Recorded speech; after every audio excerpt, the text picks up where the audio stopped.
Halo teman-teman, kali ini saya akan membahas tentang isu lingkungan global. Sebelum saya membahas, lebih dahulu saya akan memperkenalkan diri. Perkenalkan, nama saya Noel Baye, asal kampus Universitas Cendrawasih.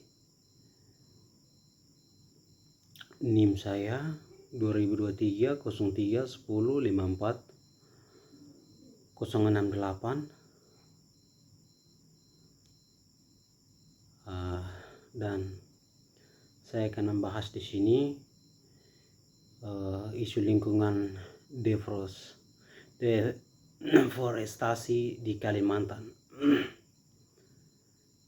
Isu deforestasi di Kalimantan merupakan salah satu masalah lingkungan yang sangat serius, baik dalam skala nasional maupun global. Berikut adalah ada beberapa penjelasan menyeluruh terkait isu ini. Jadi di sini terdapat 5 isu atau 5 dampak yang saya akan menjelaskan. Di sini yang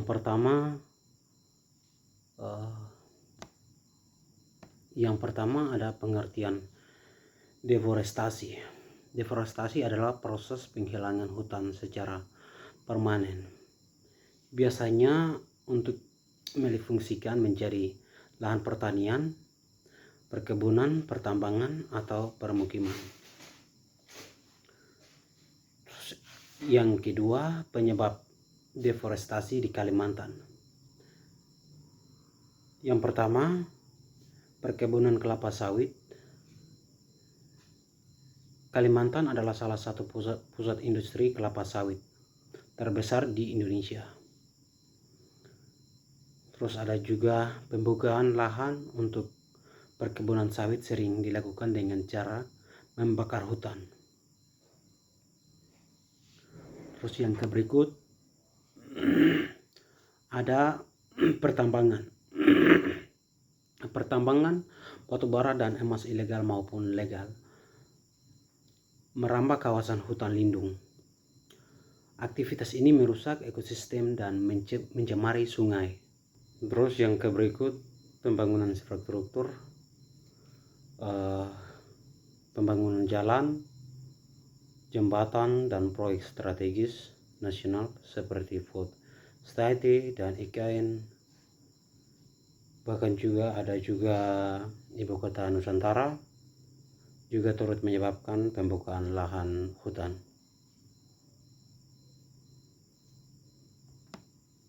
Yang ketiga, dampak deforestasi. Di sini yang pertama ada kerusakan ekosistem. Nah, di sini kehilangan habitat satwa liar seperti orangutan, harimau Kalimantan, dan berbagai spesies endemik. Terus ada juga menurunnya keanekaragaman hayati. Itu salah satu dampak deforestasi, kerusakan ekosistem yang menyebabkan menurunnya keanekaragaman hayati, bahkan juga kehilangan habitat orangutan, harimau, dan beberapa hewan-hewan liar dipunah dari dampak deforestasi, kerusakan ekosistem. Terus yang berikut ada juga bencana alam. Ya, bencana alam kita tahu bahwa bencana alam yang terjadi, ya, yang pertama mungkin banjir, terus ada juga longsor dan kekeringan makin sering terjadi mengakibatkan karena bencana alam mengakibatkan kekeringan hutan, kebakaran hutan, hilangnya fungsi sebagai penjaga air, bahkan bisa menghilangkan paru manusia, hutan lindung. ya, itu dari bencana alam. Terus ada juga perubahan iklim. Kita tahu bahwa di situ ada perubahan iklim yang sering terjadi. Salah satu contoh perubahan iklim hutan tropis, ya. Hutan tropis yang sudah terjadi di Kalimantan merupakan penyerap korban. Salah satu contoh carbon sink. Penting deforestasi menyebabkan emisi gas rumah kaca meningkat. Karena ada perubahan iklim, maka dari itu emisi gas dan perpindahan gas dan lain-lain merupakan penyerap korban, menjadi korban sebab akibat perubahan iklim, perubahan tropis, curah hujan, bahkan juga gas rumah kaca meningkat. Itu salah satu contoh ya barang-barang yang sudah diperlakukan atau sudah tidak dipakai lagi dalam negara tersebut dan berdampak ke negara-negara lain bahwa merugikan, seperti perpindahan sampah, rumah gas kaca. Salah satu dari perubahan iklim, ya, perubahan iklim. Terus ada juga konflik sosial. Kita tahu bahwa konflik sosial yang akan terjadinya di masyarakat, ya. Konflik sosial antara masyarakat adat atau lokal yang berusaha atau dengan perusahaan atau pemerintah terkait hak atas tanah dan hutan adat. Nah, di sini mereka akan berkonflik antara masyarakat adat dengan masyarakat lokal mengenai perusahaan atau pemerintah terkait hak masyarakat adat, hak masyarakat dengan hak-hak masyarakat lokal. Nah, itu dia akan menyebabkan masalah besar terhadap konflik sosial.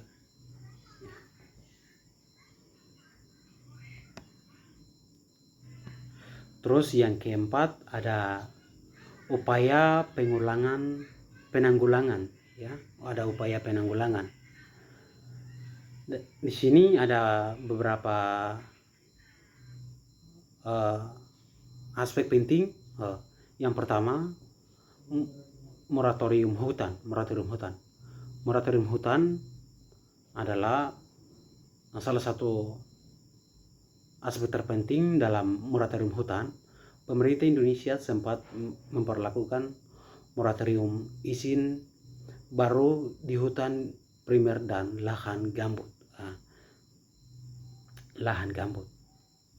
Izin di hutan primer dan lahan gambut. Terus yang berikut ada juga rehabilitas hutan. Rehabilitas hutan adalah program penamaan kembali, reboisasi dan restorasi ekosistem gambut. Terus yang berikut ada penegakan hukum. Nah, di sini penindakan terhadap pembakar hutan dan illegal logging. Terus ada yang berikut ada juga pemberdayaan masyarakat adat.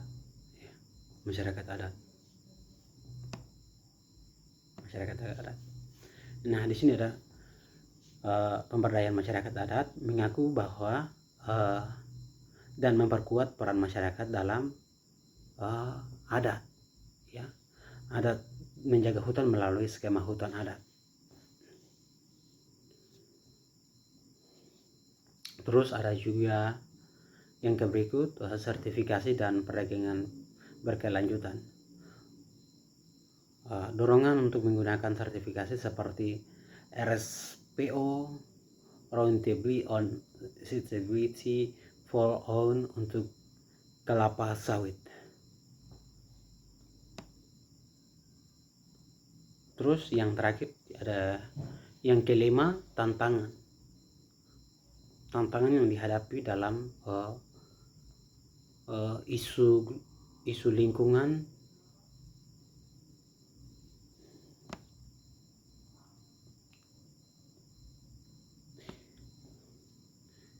Tantangan yang dihadapi dalam isu lingkungan deforestasi di Kalimantan. Nah, di sini ada beberapa aspek penting yang menjadi tantangan bagi deforestasi di Kalimantan. Yang pertama itu ada korupsi dan lemahnya pengawasan di daerah. Terus yang kedua, ketimpangan ekonomi dan ketergantungan pada sumber daya alam.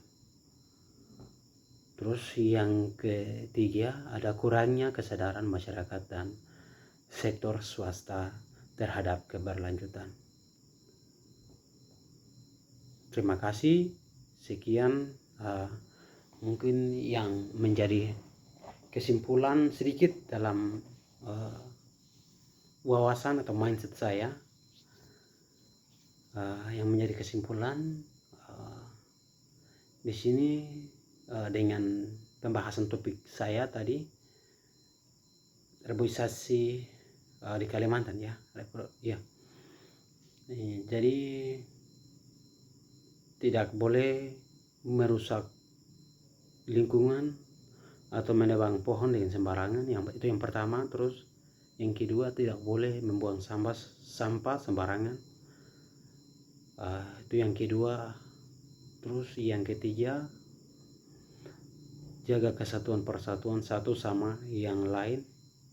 Salah satu contoh, masyarakat adat dengan masyarakat lokal dalam menjaga istiadat, budaya, dan lain sebagainya. Terus yang berikut, menjaga ketertiban negara, bahkan ketertiban di lingkungan masyarakat setempat, entah itu kebersihan, entah itu menjaga alam, dan lain sebagainya. Itu yang bisa menjadi kesimpulan saya. Sekian, terima kasih atas partisipasi teman-teman dan sudah menonton. Terima kasih, sekian.